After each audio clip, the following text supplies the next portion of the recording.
Hi boys and girls. Today's chapter from Fantastic Mr. Fox. Chapter 5. The Terrible Tractors. As the sun rose the next morning, Boggis and Bunce and Bean were still digging. They had dug a hole so deep you could have put a house into it. But they had not yet come to the end of the Fox's tunnel.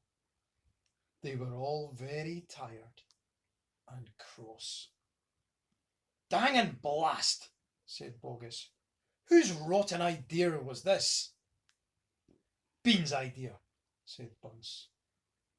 Boggis and Bunce both stared at Bean. Bean took another swig of cider, then put the flask back into his pocket without offering it to the others. "Listen," he said angrily. "I want that fox. I'm going to get that fox. I'm not giving in till I've strung him up over my front porch, dead as a dumpling." "We can't get him by digging, that's for sure," said the fat Boggis. "I've had enough of digging." Bunce, the little pot-bellied dwarf, looked up at Bean and said, "Have you got any more stupid ideas then?" "What?" said Bean. "What? I can't hear you." Bean never took a bath. He never even washed.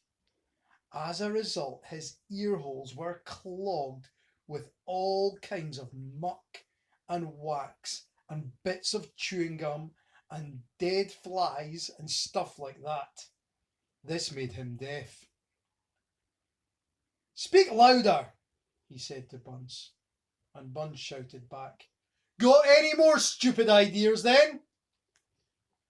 Bean rubbed the back of his neck with a dirty finger. He had a boil coming there and it itched. "What we need on this job," he said, "is machines. Mechanical shovels. We'll have 'em out in 5 minutes with mechanical shovels." That was a pretty good idea, and the other two had to admit it. "All right then," Bean said, taking charge. "Boggis, you stay here and see the fox doesn't escape. Bunce and I will go and fetch our machinery. If he tries to get out, shoot him quick." The long, thin Bean walked away. The tiny Bunce trotted after him. The fat Boggis stayed where he was with his gun pointing at the hole. Soon 2 enormous caterpillar tractors with mechanical shovels on their front ends came clanking into the wood. Bean was driving one, Bunce the other. The machines were both black. They were murderous, brutal-looking monsters. "Here we go then!" shouted Bean.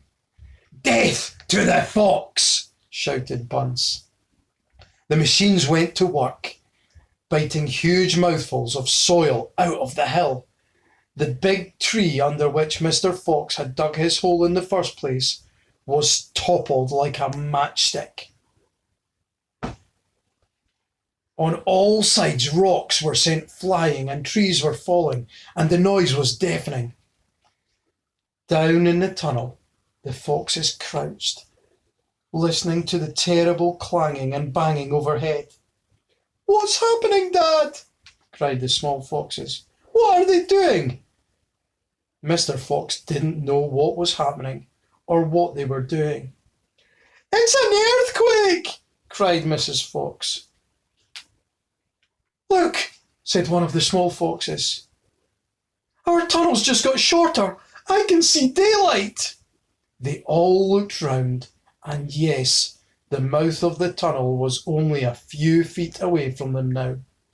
And in the circle of daylight beyond, they could see the 2 huge black tractors almost on top of them. "Tractors!" shouted Mr. Fox. "And mechanical shovels! Dig for your lives! Dig, dig, dig!"